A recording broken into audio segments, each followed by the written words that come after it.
Okay, we are very excited to be here with you all. Preserved personal art libraries offer opportunity to discover the minds behind their collectors. While it is long recognized that preserving writers' library is valuable for historical and research purposes, it remains underexplored that the personal art libraries of artists, art scholars, and curators reveals insights into their praxis and reflects the temporality of their intellectual journey. This presentation discusses the work archivists and librarians can do to preserve personal art libraries in support of future research and scholarship. Using 4 examples of library collections preserved at the University of Minnesota, we address the different approaches taken to document each personal art library, such as maintaining exact order, compiling inventories with different levels of bibliographic description, cataloging practices, and decisions concerning what collections to retain. A retrospective look at archival practices directs a take-all as-is approach. This traditional approach, however, is no longer sustainable nor necessarily effective. Timothy Erickson writes about how contemporary methodologies give archivists permission to strategize collecting more critically, what we acquire and how we process and manage collections, venturing away from form-based collecting records as physical objects, to information-based collecting records for their content value. Archivist Catherine Hobbs discusses the significance of the interrelationships between archival materials and suggests practices archivists may employ to establish deeper value and accessibility to these materials. Hobbs recommends cultivating relationships with donors in order to record their intentions and to best contextualize their work. She writes, "There is a particular need today to transfer into the archival record the context, use, and writers' or artists' own understanding of these documents as well as their intentions."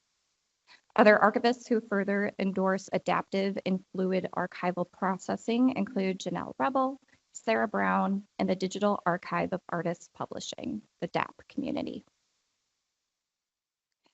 In our examination of the 4 exemplary personal art libraries and their archives, we identified their distinguishing characteristics and aesthetic, varying preservation approaches formed from scrapping the keep it all as is approach to designing visually performative bibliographies. A smattering of questions arose as we considered each of these art libraries that reflect the life cycle of art and art history scholarship. We ask, how can the preservation of art libraries contribute to the understanding of visual culture? What are the determining factors that support a decision to maintain or not the physical library? When a library serves multiple functions, how can it be archived so these intersections are extracted, accessible, and mappable? A personal library is grounded with the individual's aesthetic. How might an archivist reproduce that environment? What was the individual's system of organization? And how does their library connect to their archive? While the purpose is to preserve the personal library in intentional and strategic ways that retains integrity for the original space, organization, and function, it is the contemporary archivist who is tasked with designing creative, meaningful avenues for scholars to engage and interact with its contents. Janelle Rebel prompts us to think about bibliography as a performative place of changeable references with the capacity to exhibit research and serve as a site of interaction. The bibliography can therefore reflect a personal library and do away with the static preservation of the physical library. Rebel further calls out the artistic and poetic practices which bring out the visual materiality and graphic textuality in bibliography. She goes on to say bibliographic projects that incorporate critical annotations, novel methods of graphic representation, inventive juxtapositions between written works, or conceptual themes for discussion and debate offer lively points of entry, identifiable places in the vast waters of information. Like an object that must be generated by an individual, the archivist promotes the mechanism which functions to extract the factual, intellectual, spatial, and design possibilities embedded in the personal art library. So Carol Ann Marling was a professor of art history and American studies at the University of Minnesota. She published extensively on American popular culture and art. Publications included exhibition catalogs, essays, books, articles, and lectures on individual artists and art movements, American icons, and iconic events. Marling's library reveals her multidisciplinary nature of art research with materials that range from art monographs to public art, culture, economics, industry, and urban design. When Marling retired from her faculty position within the art history department at the University of Minnesota, it was somewhat abrupt, and because of her prolific authorship and unique research, arrangements were quickly made to secure and preserve her personal library. The prescription for archiving personal libraries at the time followed the as-is, take-all approach, with little foresight into how the collection would potentially be accessed and used. In retrospect, an assessment of the collection affirms that the books themselves are not rare, unique, or fitting for a special collection. Instead, Marling's collection is in a mass of paperback books valuable insofar as how they collectively represent her studies, research, and travels, which begs to question the necessity of retention.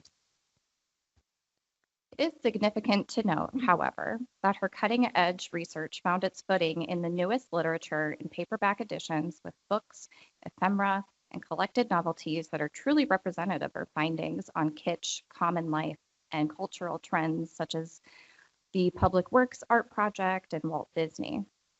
In light of this, how might an archivist balance the institution's costly and limited shelf space with a full representation of Marling's library and avoid the issue of stashing hundreds of common paperbacks? And why not create Marling's library in a space where a visitor could study her collection and have an immersive experience of the paperback library and her collection of American kitsch objects? Could this be done in a virtual space that would historicize the colorful paperback library peppered with kitschy objects and posters that collectively tell of the visual culture of everyday life and the American experience? Theoretically, the Marling Library could be preserved in an immersive virtual environment, such as the Virtual Library of Donald Judd, which was built in WordPress with custom-made plugins. And it allows for an interactive experience. This virtual library platform has been rendered so faithfully to Judd's library that visitors can navigate his personally designed furniture and get a glimpse of the surrounding artworks between the customized bookcases. The time and resources and expertise needed to create such an immersion could potentially be prohibitive. Caitlin Murray, one of the two catalogers, noted that she spent more than 3,500 hours on the 13,000 volume project. While the Marling Library is significantly smaller, it has already been extracted from its original home and its original configuration is lost, making a virtual experience like the Judd Library impossible. That said, it certainly would be valid to create some sort of virtual immersion with her library because of its playful nature.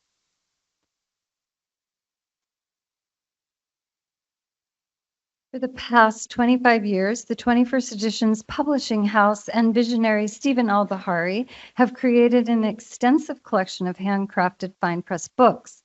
The collection represents the intersection between the classically processed photographic image, prose, poetry, and the art of the book. Al-Bahari and co-founder John Wood continued dialogue around the fine art of photography with their own journal of contemporary photography to begin.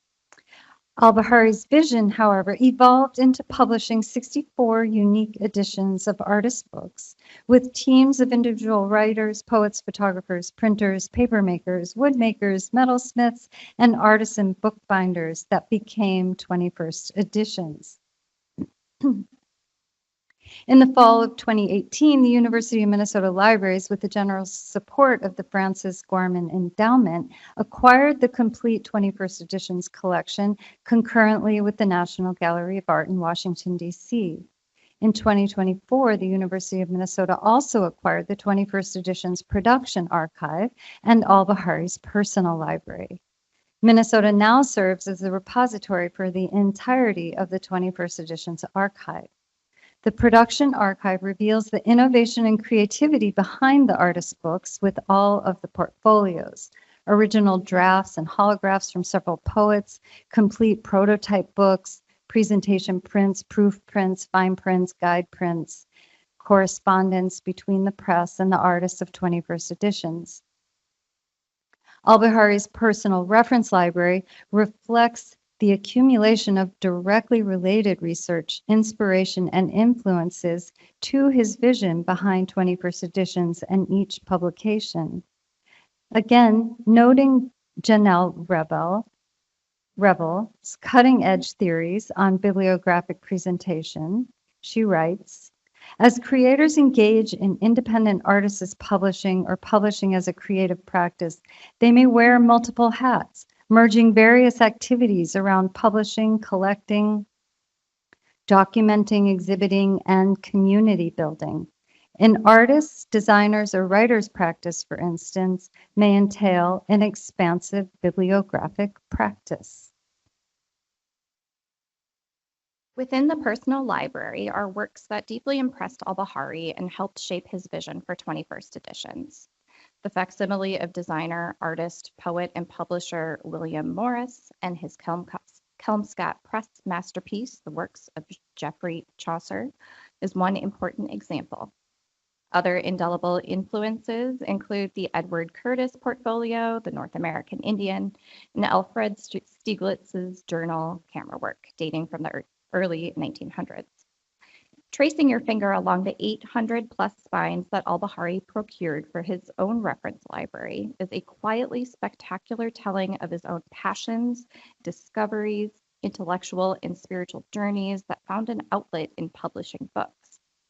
The library and the archive in tandem function to actively historicize and map the life of the press and Al-Bahari's elaborate connections to past and living artists. Managing the massive amount of materials, the personal library, the production archive, and the collection of artist books has required succinct planning that involved navigating workplace, shelving, and time. While superbly organized prior to arriving at the University of Minnesota, both the production archive and the personal library required sorting based on criteria for what was retained. So 1/3 of the collection is rare and cataloged into the Francis Gorman Rare Art Book and Media Collection. Another third is cataloged into the General Research Library, and the final third of the collection has been donated to libraries in need. Each of the catalog records for the Al-Bahari books do appear in the University of Minnesota Library search with the attribution Stephen Al-Bahari in 21st editions library. So if one wanted a complete bibliography of the library, they could search with this phrase. While not visual or complex, this methodology is efficient and effective. However, what would make preserving this entire archive dimensional and dynamic so that a researcher could trace the archive, the library, and the special collection and the vast network of artists and production sites involved with 21st editions?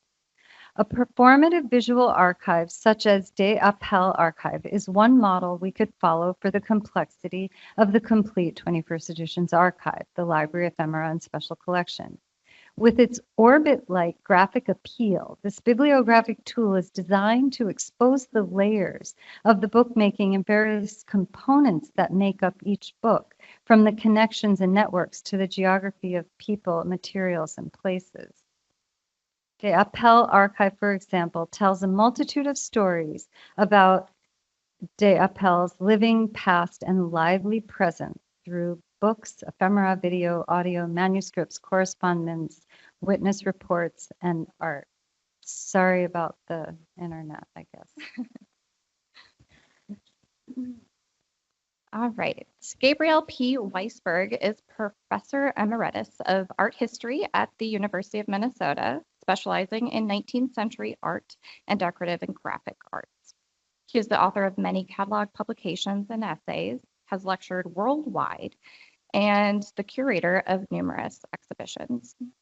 The Minneapolis Institute of Art acquired the Gabe and Yvonne Weisberg collection of French and Belgian drawings and paintings from the mid-1800s.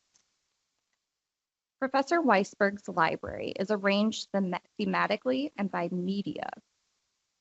One section includes all the books and exhibition catalogs he authored during his teaching career at the University of Minnesota and when he was teaching early in his career at the University of New Mexico.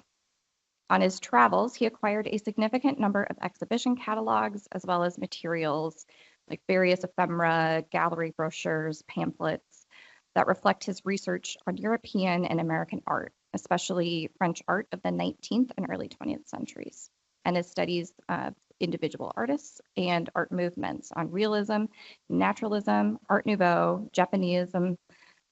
There are also smaller sections of the library that focus on photography, women artists, women in art, catalog, raisonnés, and museum collection catalogs. And there are also books authored by his students.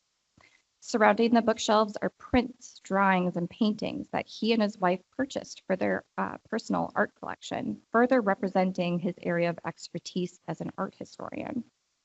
The interplay of books, ephemera, and artwork play off of each other. You feel immersed in a scholarship studies, research as if walking into a museum and a library. This personal library is distinguished by the visible interrelationship between the books centered on his research and scholarship, his travel archive, teaching, writing, and collecting. Because of the depth of travel that was integral to how the book collection, archive, and art collection evolved into his library, establishing an interactive bibliographic map provides the perfect performative platform from which to study Weisberg's worldwide quest to bring to light obscure artists. Using 6 books that were quintessential to his formative years, we demonstrate how an interactive map can be the modality for studying Weisberg's scholarship. This shows 6 books that make it possible to both synthesize and show Weisberg's travels, the discoveries he made via some of the most first significant books he found that led to his future writing, teaching, and exhibitions. These books remain in his library, and the map further functions to show the expanse and influence of his curatorial work.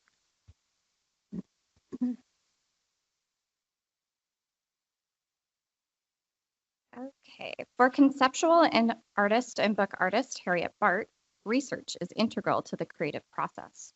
In her decades-long career, she has built a personal library that is significant to her legacy and inner workings of art making. Speaking about her artistic practice, she states, "It's not what I see, it's what I read." Bart donated her archival papers to the University of Minnesota in fall 2024. It was clear with the donation that included documentation of her library was vital to providing future researchers a complete picture of her artistry. Furthermore, it was evident that a basic list of titles was not going to be sufficient to fully represent the essence of her library and the essential function it serves in her art-making process. Collecting the physical books was also not a viable option for reasons of space, besides the fact that the majority of the books are not rare. What is unique about Bart's personal library are the layers of meaning beyond their surface level value. To capture the significance of her library to her artistic practice requires creative and flexible approaches to documentation. Through oral history, photography, and mapping, we're on our way to preserving her personal library and archive that is a useful, accurate portrayal of her relationship to text.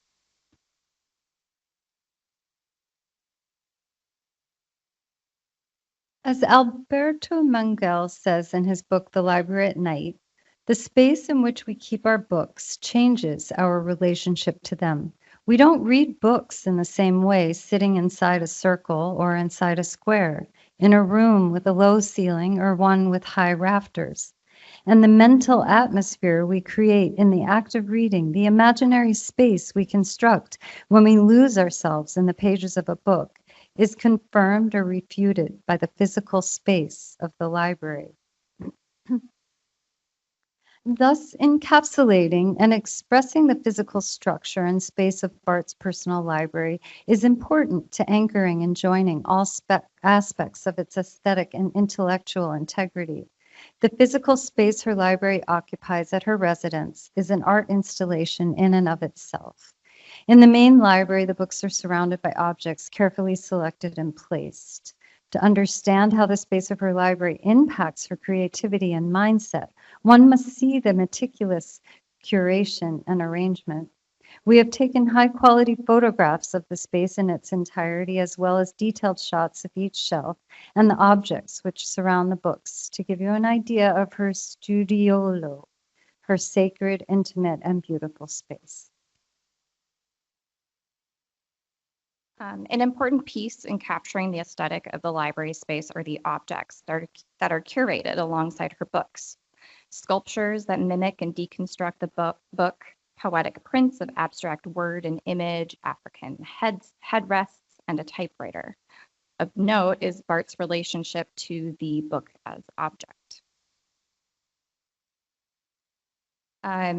When thinking about how individuals relate to their libraries, each will inevitably impart a subjective and idiosyncratic arrangement to the books on their shelves. The order of a library thus reflects the intellectual landscape of the individual and proves to be worth preserving. There are several ways we're able to detail this information. First, the enumerative bibliography will list each title and location on the shelf that retains the original organization. A chronological or alphabetical list is still possible to extract. Photographs of each shelf further provides a detailed look at how each book is classified and decidedly placed. And each section of the library is diagrammed, as you can see here on your screen. Perhaps most importantly, we also conducted an oral history interview to gain Bart's perspective on her organizing principles. Exemplifying the importance of staying true to Bart's original library layout is her poetry collection and how she inadvertently developed her own classification schema. A notable section, for one, that you can see photographed here, is organized according first to the author's sex and then their last name.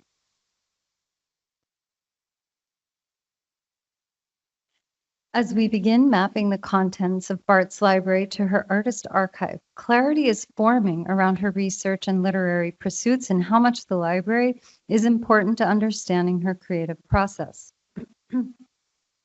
The intersection of the library and the archive affirms the need for us to process her materials in a manner that documents and analyzes which books inform which pieces, her creative process and output. Having received a grant from the Society of American Archivists, we have the support to take the time to process the materials with the goal of uncovering Bart's personal relationships and intellectual influences that, if otherwise not intentionally pursued, would go unknown. Intentional, focused archival practices enable these connections to surface. Our mapping methodology incorporates a thorough interpretive exploration of Bart's library alongside her archive. The plan is to create an annotated bibliography referenced within an A-space finding aid and will serve as a mechanism which will shed light on the creative journey that shapes this artist's legacy. To process BART's archival materials within our specially designed framework, we'll further cross-reference titles from the artist's personal library to the final works of art and artist books. Using the digital platform for the Judd Library as a model, our ultimate goal will be to render BART's archive in its entirety. In the virtual library, our vision is to display BART's artistic and intellectual aesthetic via an interactive application that emulates the actual space. Taking a dynamic and faceted approach to the preservation of personal legacy art libraries, researchers are granted better access and active ways to explore and study the life and mind of the artist, the curator, the scholar, publisher, and collector.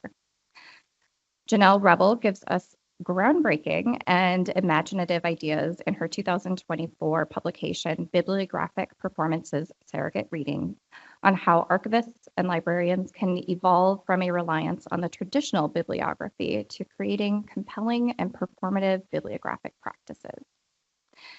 In our review of the Marling, Albahari, Weisberg, and Bart legacy libraries at the University of Minnesota, we hope to share our insights that might encourage archivists and librarians to explore possibilities that challenge traditional practices. So to summarize, the traditional archiving practice of personal libraries is take all as is not practical unless the collection is supported by a foundation or private funding and depends on the status of the individual's library, the space of the institution, and projected research benefits. The traditional bibliographic practice is a solid starting point and default for tracking the library's complete inventory. A dynamic performative bibliography adds value to the collection. When possible, it's useful to obtain photographs of the legacy libraries and oral histories with the library collectors. Linking the legacy library with an individual's archive supports the goal of conceptual mapping. And we recommend assessing for the uniqueness of the legacy library. How important is the aesthetic of the space? How are the books arranged? What function does the library serve? Is it inspirational, historical, entertainment? And are there explicit connections between the library and archive? So thank you very much.